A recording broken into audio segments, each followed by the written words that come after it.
Yeah. Everything's good. Yes. Okay. So thank you guys so much for joining us today. My name is Lauren Adams Willette, and I work for Arkansas Folk and Traditional Arts, which is a state folk arts program. We serve the entire state of Arkansas. We're housed at the University of Arkansas Libraries. I actually live in Jonesboro myself, though, and work remotely. We are dedicated to building cross-cultural understanding by documenting, presenting, and sustaining Arkansas's living traditional arts and cultural heritage. Our main areas of focus are to document, preserve, and sustain, as I just said. And we're currently accepting applications for our apprenticeship program, which is where a student and a master artist can come in and work together for the student to learn a trade. If you want more info, I've put our website into the chat. So now I'll get to the main event and introduce Miss Stephanie Thompson, who was born and raised on a farm in Emerson, Arkansas, which is a small town in the southwestern part of the state. As the oldest of 4 children, she learned to cook early, and after graduating high school, she served in the Air Force. Her tour of duty included the Gulf War, where she helped to build and maintain a field hospital. Following her service, Stephanie attended Southern Arkansas University in Magnolia, where she earned 2 degrees, a Bachelor of Science in Psychology and a Master of Education in Counseling. She founded Thompson Consulting, a professional development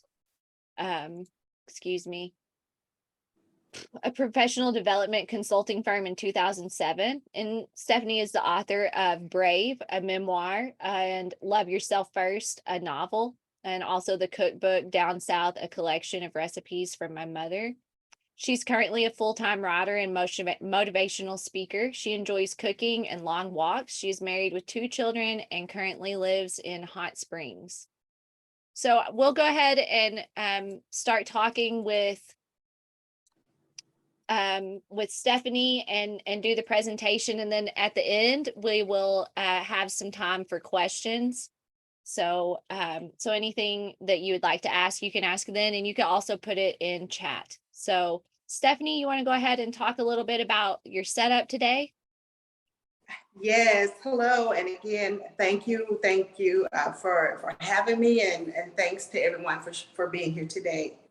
I have put together a few things, and as my cousins know, sometimes I go all out, but I wanted to share how to make hot water cornbread. And I've also gotten a finished hot water cornbread, so that I'm going to just kind of walk you through. I took a few minutes earlier to put all of my dry ingredients in a bowl, and that's this meal and baking powder and a couple more things, and it's in the book. It's so simple. And I boiled 2 cups of hot water, and the recipe says about a cup and a half to 2 cups, depending on the consistency of your mixture. Now, what I think is interesting, and I'll just kind of move this bowl over a little, is that when you get ready to make your cornbread balls or pounds or whatever you want to call it, just kind of put a little water on your hand, put a little in your hand, put a little more water. This is how my mom did it.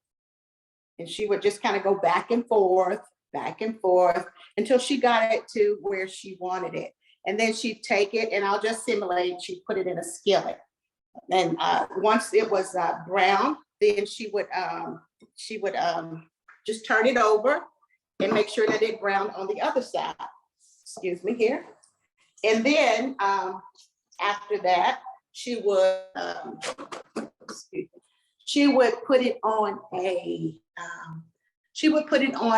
paper bags. We kept all of our paper bags back in the day. We never had paper towel. And she'd put it on the paper bag to drain.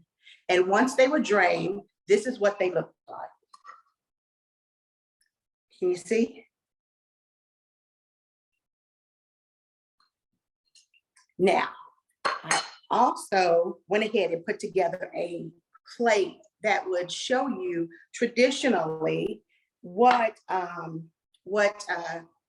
a meal would look like on a weekday or a Sunday or whatnot in our house. Just about every week we had some type of greens, whether it was turnips or collards. Today I have collards, and or cabbage, and along with fried chicken. And here I've made my mother's recipe, and again, that's in the book as well.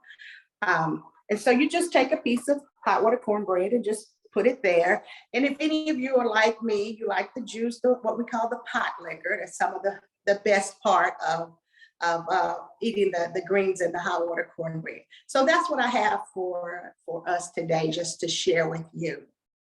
Now, in addition to that, on holidays, my mom would make sweet potato pies. Sometimes she'd make a coconut cake, but generally she would definitely make a sweet potato pie. So I have one here just to show you, and that's in the book. And we'd only have these at Christmas or Easter. And I took a little slice out just to taste test. You know how we cooks do. So that's what I have to show you today. So let's talk a little bit more about all this. So what inspired you to write your cookbook? And I've got I don't know how big my screen is, but I've got the copy here. What made you get started with this project?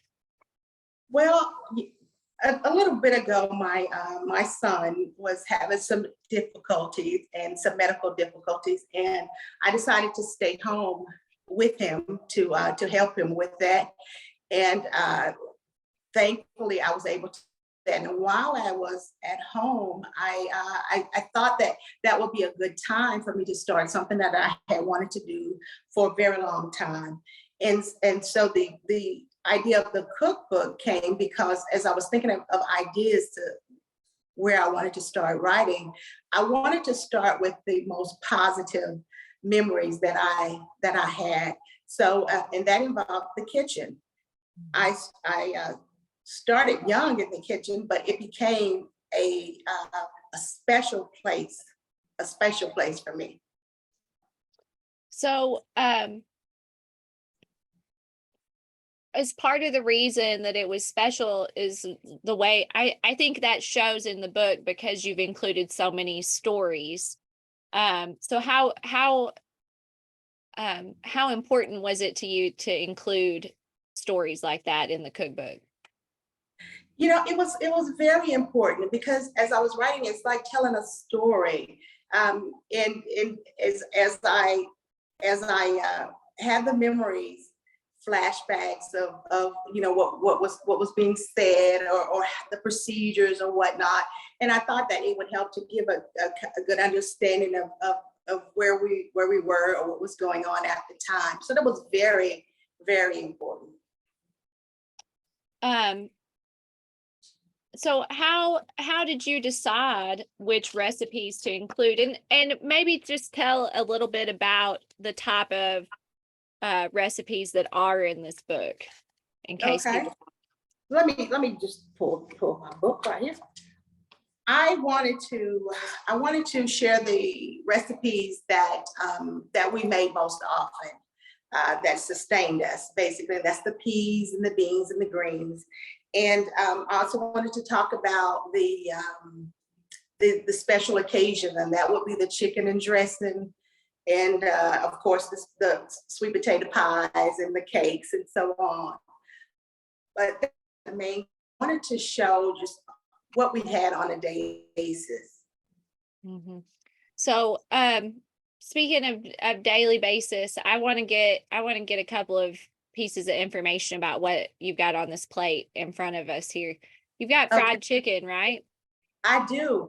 I have fried chicken that I cook the way my mom cooked. My mom told me, which her secret, I think, was to basically brown it on both sides and then turn down the heat and let it just kind of cook, and then cover it, but leave a little gap, but cover it and let it soak in the juices and the flavor. Very important to her. She always said your chicken should be soft. It should be well cooked, but still soft. So that's what I did with this. And then the collard greens, I just went to the grocery store and picked up a couple of bunches and slow cooked those. And of course the hot water cornbread. And I also made some candied yams just to have them on the side. Now we didn't have candied yams many times during the week. That was a Sunday thing. I just basically wanted to show just kind of a general idea. So for your breading on your chicken, and I know I could look in the book, but I want you to tell me. Is it more flour, more cornmeal? Are you putting it in egg wash first? What's the? It's very simple. Simply salt, pepper, and a little paprika, however you pronounce it. My mom was very liberal with that. It was almost a smoky dark color before she put it in the flour. And then she'd take it, she'd put flour again on the paper sack. She'd empty out just a little flour and she just roll it back and forth. There was no egg wash or anything like that. And it was as simple as that. And then put it in the hot grease. Oh, that sounds good. Karen, do you have a question? I did, Stephanie. Thank you for sharing your story with us. I appreciate that. But I have a question, and I've never really, a lot of the foods you have talked about, I have cooked. And, my mother is still one today to cut up a whole chicken, put the whole chicken in a pan and fry it all together. She puts a whole chicken in a frying pan with the lid cracked. And so I get all that. What I need you to help me with, Stephanie, is I've never, ever cooked collard greens and mustard greens. And from when I'm speaking with my mother, it's been a long time since she's cooked them. And sometimes I hear stories of putting mustard greens and collard greens together because one is more bitter than the other. The other thing that I need help on, do I do that? And the other thing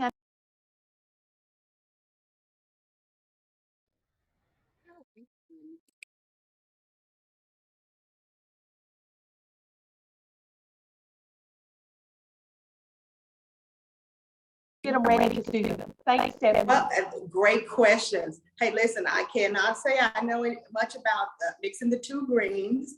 I do know one is more bitter than the other, and sometimes my mom would just make the one by itself. But I can't give you any idea on that, but I can tell you about washing the greens. Now, there's two parts. In our older house, we did not have running water. So we had a dish pan. So we fill it up with water and wash it until the grit falls to the bottom. You take them out and you pour that out and you put some more. And we do that about 3 times. Yeah. And now in the sink, I do the same thing about 3 times until I don't see grit at the bottom of the water or feel any grit in the water. Yeah. Thank you for answering that question. I haven't tried that task yet, but greens are so good for you. They're just, they're kind of like cabbage and they're just, this food is just so good and wholesome. And so maybe not for the hot water cornbread, but we do enjoy it. But I'm from you. With you, I remember my grandparents. They raised their chickens, and that's how you got your chicken on the table, is because you raised it. You ate what was in the garden. You ate what they raised from the land. Rarely did you go to the store for very much of anything. And that's what I remember. Budgets, they could really make a budget go a long way. Oh, you're saying so much now. The budget, definitely, and the sales papers. My mom was religious with the sales papers. She didn't buy it if it wasn't on sale. She knew when it was going to be on sale. And then if there was a coupon, or maybe her sisters may bring some coupons to her or something, she would use that as well. And if there was something on sale and she had a few extra dollars, she would go ahead and buy it, whether it was cornmeal or flour or whatnot, and just put it in the cabinet so that it would be there. That's how she shopped. And then when we had a garden, we got everything from the garden, or she'd have a friend who would give her bunches of greens or something like that. So that's kind of how it worked. We didn't spend a whole lot of money. Mm-mm. So, Stephanie, how did you decide which recipes you would include? Well, again, I wanted to share what we would regular basis, whether that's pinto beans or peas or whatnot, which is basically what we do during the week. Now, when my mom started working more often, she was a certified nurse's assistant. And so she worked like swing shifts and whatnot. So when she started working more, then I started cooking more. And like I said, I would cook a lot of chicken and rice or chicken and corn. We'd have that 3 or 4 times a week because I was doing more of the cooking by then. And then supplement with the vegetables. And that she made a very good point about the vegetables. And I want to share this with my mom. She would put just a pinch or so of dry salt meat into the water before she put the greens, because she wasn't really just so heavy on a lot of meat. And plus it made things stretch.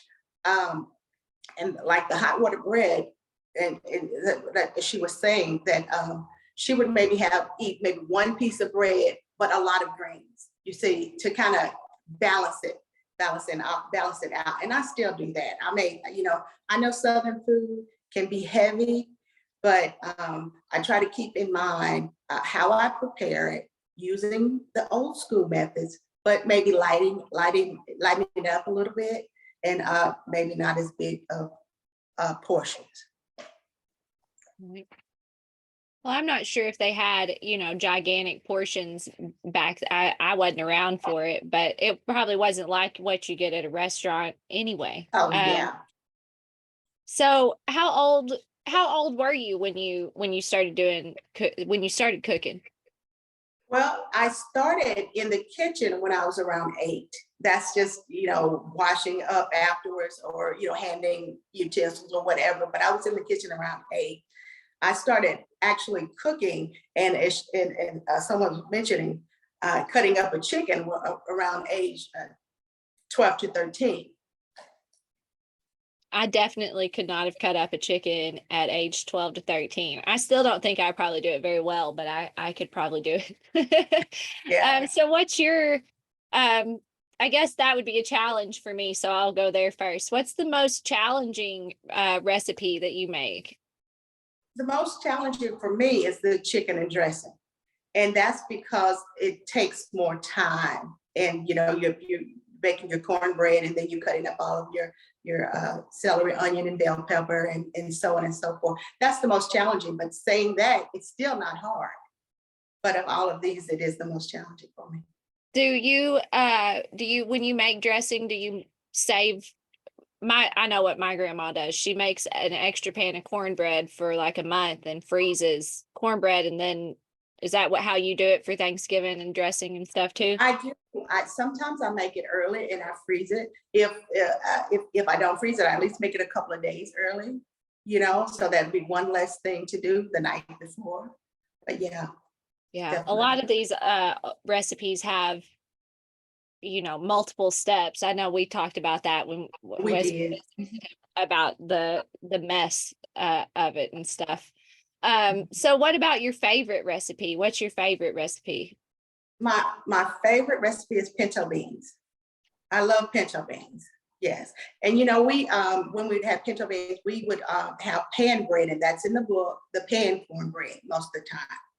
It's my favorite. So when you do pinto beans, are you putting meat in those, or is there anything special about how you cook them? No, that was probably one of my earliest jobs, is putting the beans in the bowl to soak the night before. That and the day when the beans are cooked, again, just like my mother would use, just a very small amount of meat just to season the water. Yep, yep, same. That's what we always did too. So, want to make sure I didn't leave. Oh, so how did you, as you were putting the cookbook and stuff together, what was the process there? How did you do that? Well, you know what? I started by when my son was taking a nap or whatnot. Then I would get out a pencil and paper and just write down foods and then write down a memory. And I did that for every recipe that I took a picture of. I did that, and then I went back and I sorted them. And after I sorted them, I did wrote a draft, and then I began to look at the actual writing of the recipes, because these were handed down to me just by me being in the kitchen. There were many of them did not have anything written down. So I took some time to write out, measurements and instructions, and then I began to cook the foods. Each one, I'd cook them, and then I would make notes, and I'd go back to my draft and fill in the notes until I had the book basically completed. How long did that take? It didn't take as long as as I thought it would, because this is just over 100 and something recipes, and some of the recipes were things that she passed down that maybe she had in her recipe box. So it took me about a year to get it all together and then to publish it. Did you have a team of taste testers to tell you if you did it right? I had two, my husband and my son. They tasted just about everything that I cooked. Are they good, honest tasters? Would they tell you if you didn't eat it? Listen, both of them are very honest, very honest. And one of the most gratifying things was when it was something that was good, all you have was an empty plate, of course. But after I put each recipe down and wrote my notes and whatnot, then I would say, okay, now it's time for dinner. So everything that I cooked, whether it was the fish, the chicken, the pork chops, whatever, that was our dinner or lunch or something. Yeah.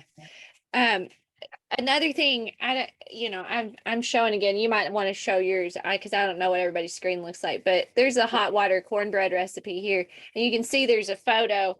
Look, y'all, there are photos. There's more photos in this book than any other cookbook I've ever gotten, except maybe one of those, big specialty Rachel Ray things that you pay too much for or something. You know what I mean? This has so many pictures, and I really love that because and they, they look like the pictures look real too. They don't look too, they look great, but they don't look too they look like somebody's house, like something I'm going to pick up and eat, and maybe this is what it'll look like when I make it. So how did you decide on how'd you do the pictures? Tell us about the pictures. One of the things that I was able to at the time, my mom had some dishes that she had put away in the closet. So I went through her old dishes, some from way back from the old house. And I thought it was important to get some of those plates and glasses and silverware and whatnot. Nothing matched, of course, by then. But it gave me the pleasure of remembering those times. So I got the plates and the glasses and whatnot. And then I would have put the dinner, lunch, or whatever it was I was making, that recipe, and I would put it on that plate. And then I would take 4 or 5, maybe 6 pictures of it from different angles, and then go back later and decide which one to use. Yeah, like look at this as a old pie plate. I love, or an Yes, older plate, I guess. And it I is. just love that. Yeah. It just has that feel of like you're at somebody's house kind of. I think that's great. Oh, and that was sweet potato pie too. How lucky. Yeah.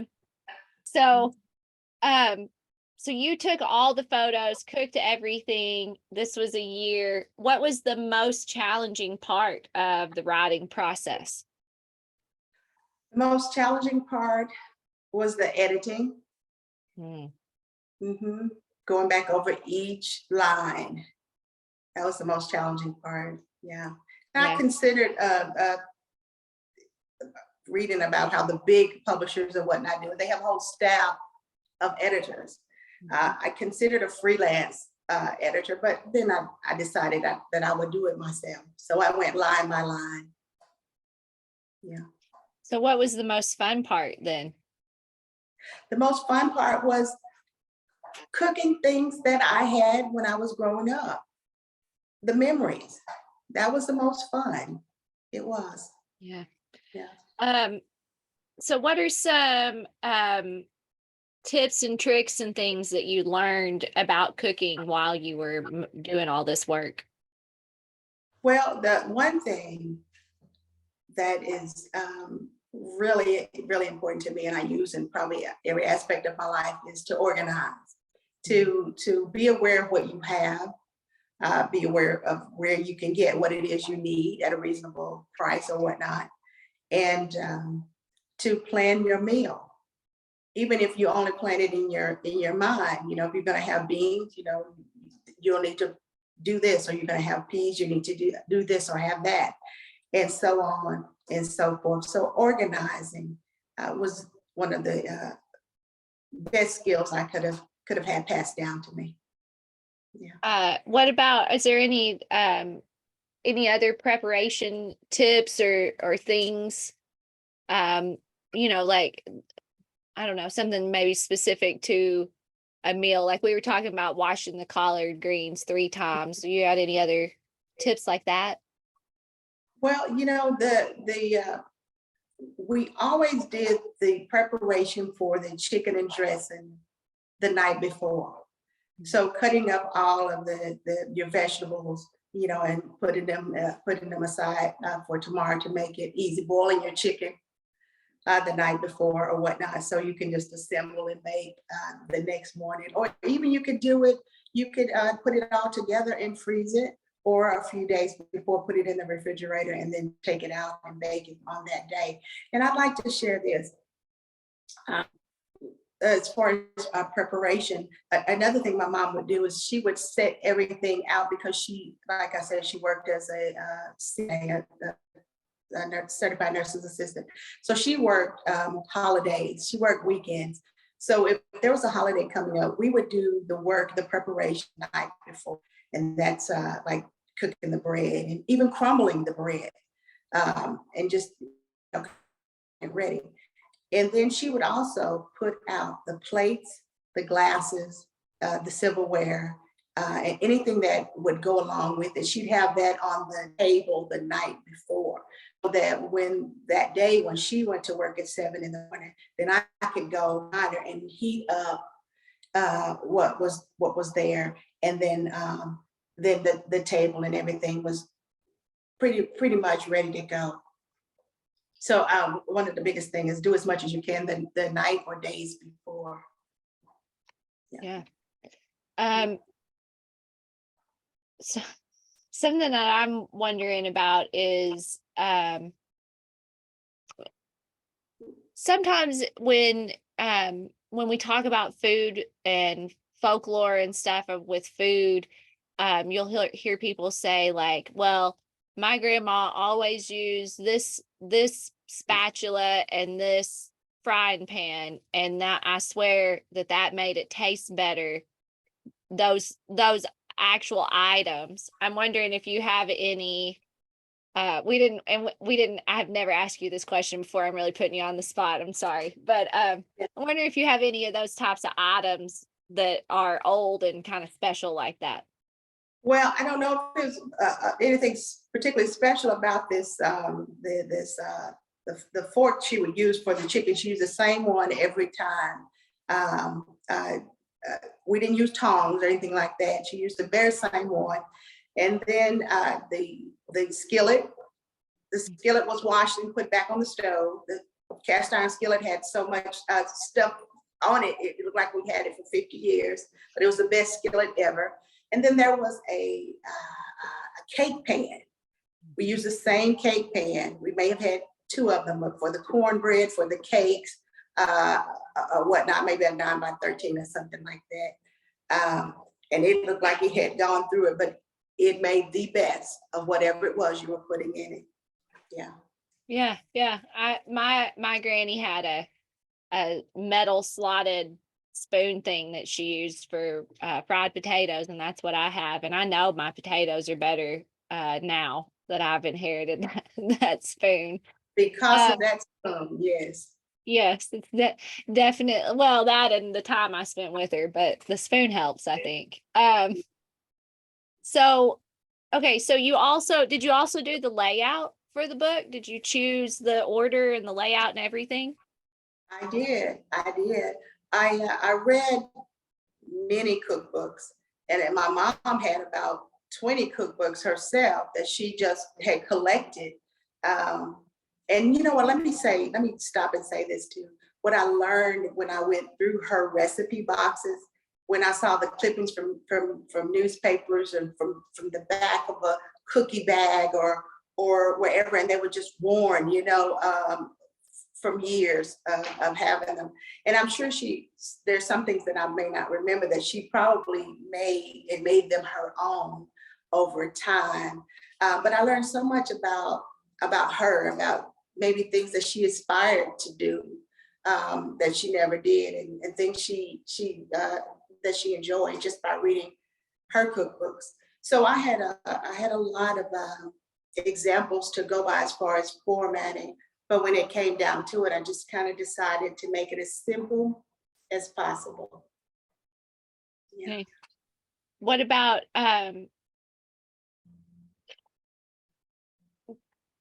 well, I'm wondering, did you have to format and put the pictures in next to the recipes yourself, or did you have somebody that helped you?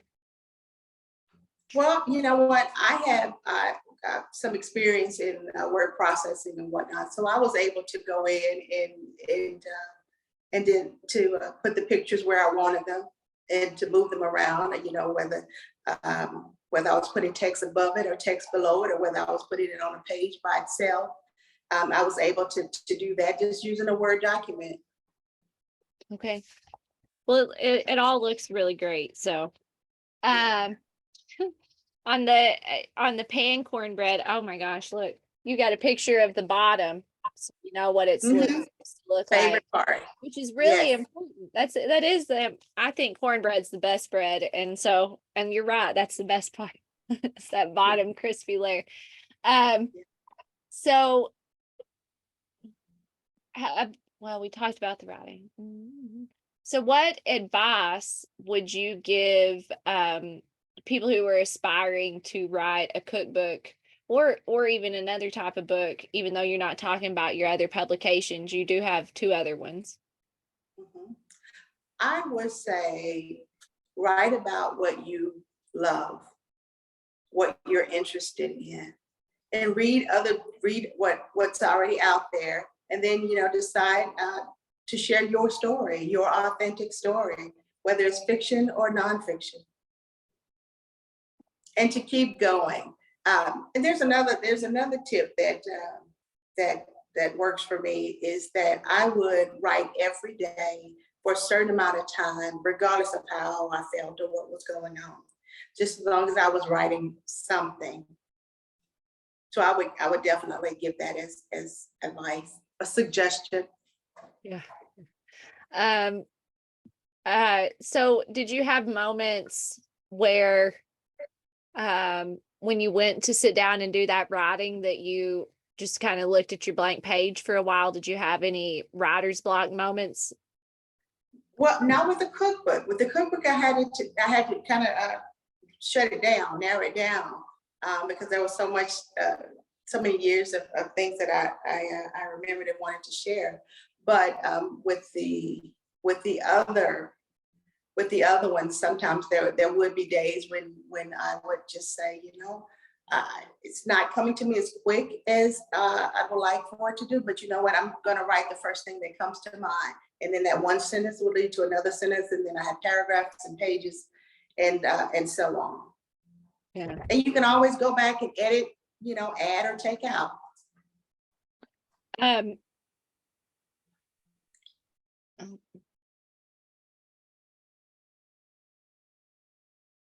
Did you do do you do any cooking demos, cooking demonstrations ever? I did. I went to, believe it or not, I actually went to Pulaski Tech, I believe, to the culinary school to share about my heritage and cooking Southern dishes and whatnot. So that was with their kitchen and whatnot. So that was fun. And then the afterwards, I get to talk with the students and share and whatnot. So that was a blast. And I've shared a cooking demonstration at a women's group at a church in the evenings. I've done that. So yes, I've had a few. What about a book tour? Did you do a book tour? I did. I had the bright idea that I would do a book tour. And so I, again, sat down with my pencil and my paper, and I looked up all of the county libraries that were surrounding my county at the time.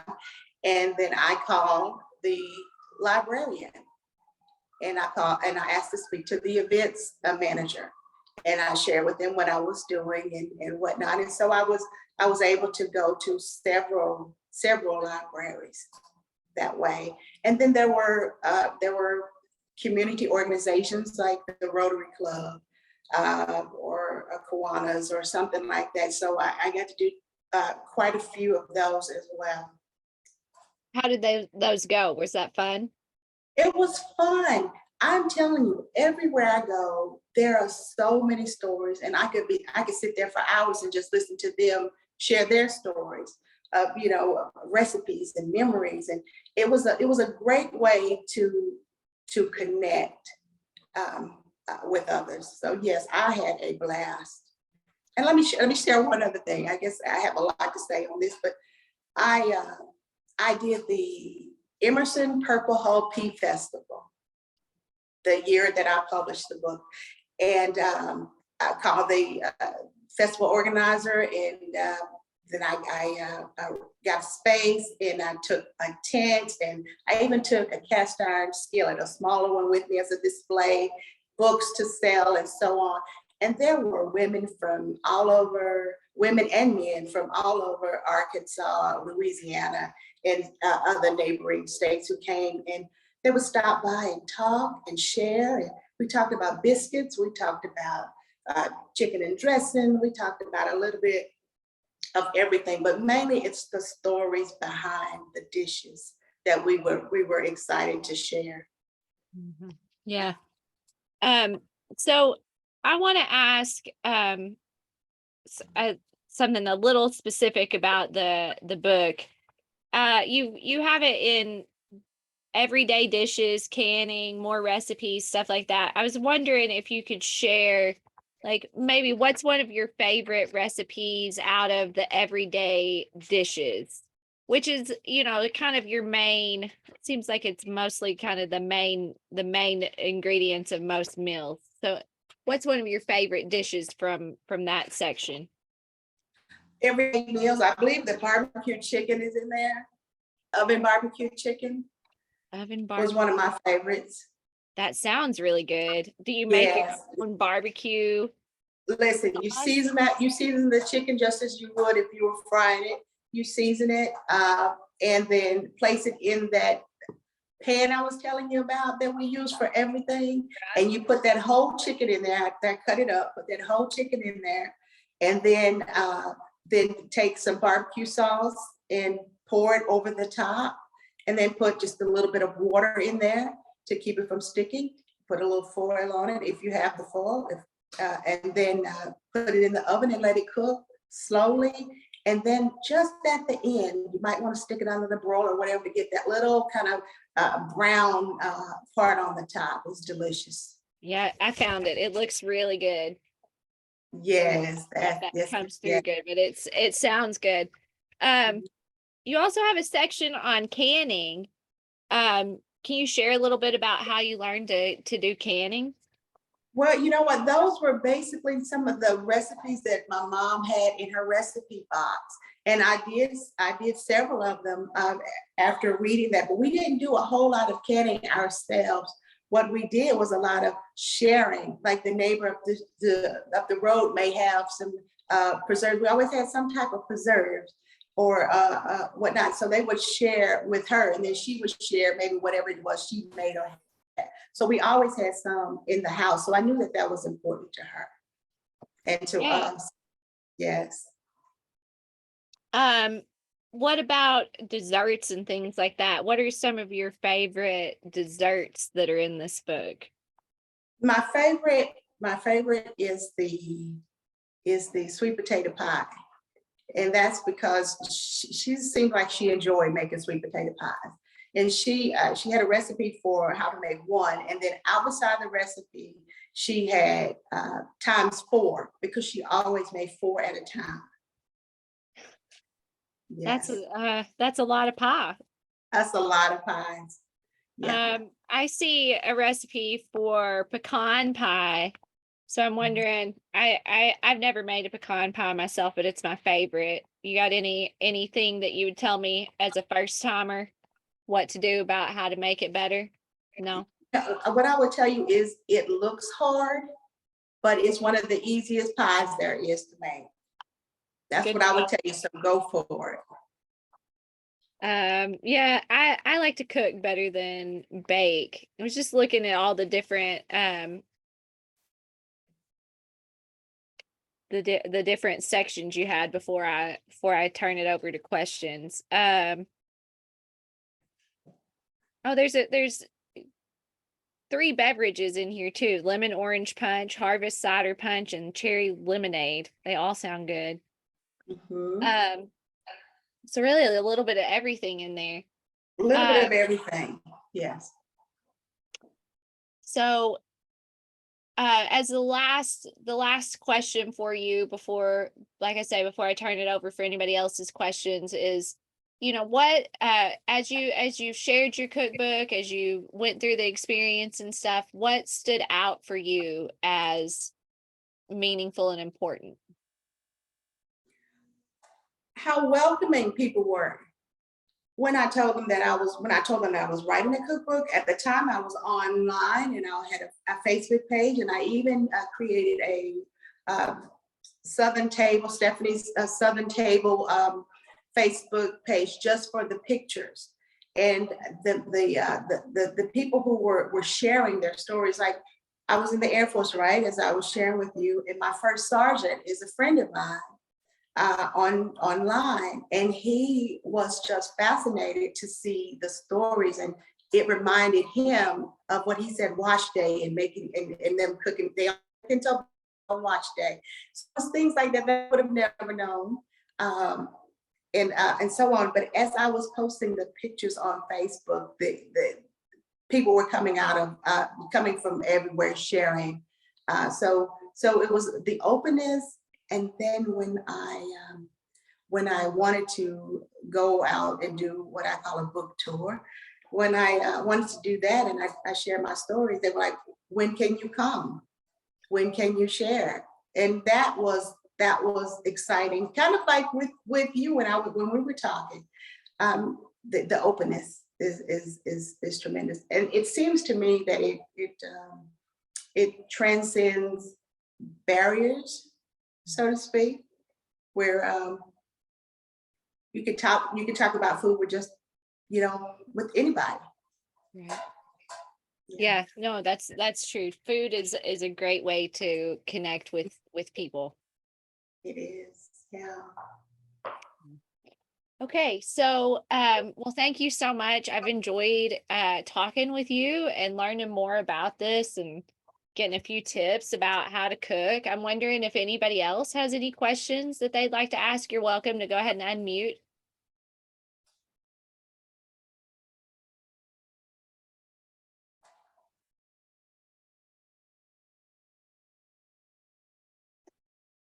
Okay. Hey, Stephanie, I wanted to thank you. I'm going to have to exit pretty soon, but I wanted to thank you for sharing today with us. And what you just said, I thought, it is so great to have people come together in a world that's so divided this day and time, that we can come together and we can share our stories that are so similar. They're more similar than they are different, Yeah. So Mhm. thank you. Thank you so much. Thank you. Thank you for sharing that. Yes. If anybody else is welcome to go ahead and ask a question. I was just going to read you some of the comments out of the chat. We had, Mary Joseph said, I love hot water cornbread. Coop says that he's proud, or she says, I don't know if that's a he or she, says she's proud of you, that you're making them hungry. Pamela says all these things you're showing are her favorites. Shelby said, I've been making my family's chicken and dumplings a lot lately. So nostalgic and delicious. Nothing beats a good Southern dish. And chicken and dumplings is in the book. Pamela says that my Auntie Ruby used to send me a Purple Hole Pea Festival t-shirt every year, but that she hadn't attended. Brianna asks, do you still make homemade birthday cakes? I do. I just made Joshua's in May. Yes, I still do. Do you do those by request? Like, do they get to ask you for the flavor they want? They do. They can ask me for the flavor they want. I do it by request. And actually, with Brianna, my cousin, I made her very first birthday cake. Aww. Yes, so I still do, and I enjoy it. Brianna, you need to go ahead and ask for that cake. I think you'll get it. I'm thinking about it because my birthday is coming up the first of the year. So Hey, you got it. You got it. Good to see you. I love you, and you doing great things. It just like a dream come true to be able to see you. Oh, Yeah. thank you. Thank you. Thank you for your support all the years. I appreciate it. Love you. Love you too. I think this is so funny. Pamela says May 6th is her birthday, and it was red velvet cake is what she wants. You got it, Pamela. Hey, listen, can I mail it to you? Can I get it to ship it to you? Yes, most assuredly. Okay, good deal. Most assuredly, but it was good to see you. And the food looks absolutely delicious. Those are all my favorites. And I was laughing because I still can't get my hot water cornbread right, because I cannot put that hot water on my hands. It's never hot. It's never hot enough. It's never hot enough. Oh, it's never hot enough. And even Fanny gives me lessons when I come down there. My Auntie Ruby used to give me lessons when I come down there. And I think me and even Bonnie tried, and I'm like, Oh, too hot. Yes. Yeah. Well, you know what? You could let it cool.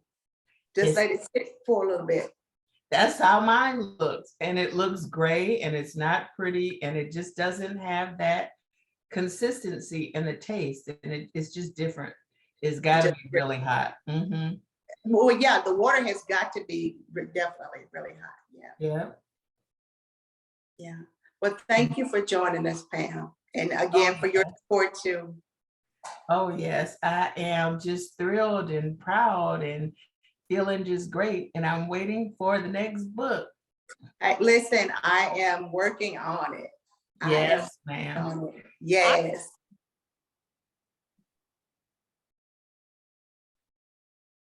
Okay, so if nobody else has any questions, I'm sorry if I cut you off, Pamela. I look like we had a little moment where the screen froze for a second. Were you good? No, I was done. Okay, so if nobody else has any questions, I'm going to go ahead and stop the recording and